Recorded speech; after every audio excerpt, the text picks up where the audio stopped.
আমরা সবাই লাইন দিয়ে দাঁড়াই। আমাদের পত্রিকা মাদারপুর এলাকার কর্মী বাহিনীর উপরে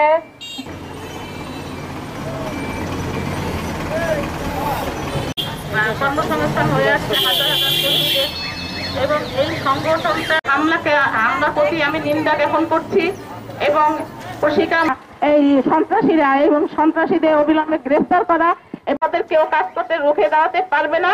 আমরা একত্রবদ্ধ হয়ে সন্ত্রাসীদের দমন করব। আজ বক্তব্য শেষ করছি। সকলকে ধন্যবাদ। আমি আন্তরিকভাবে অভিনন্দন জানাচ্ছি। পাশাপাশি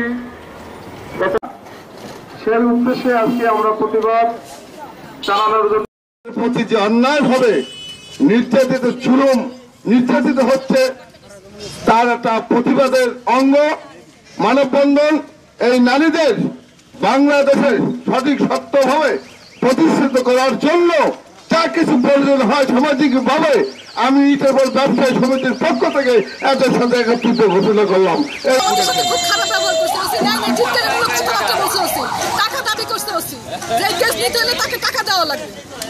আমরা নারী বান্ধব ওসি চাই, যে ওসির সামনে আমরা নির্যাতিত সেটা তো দেখে না, ওসি হাসে, এরকম ওসি আমাদের দরকার নাই মাদারপুর সদর থানায়।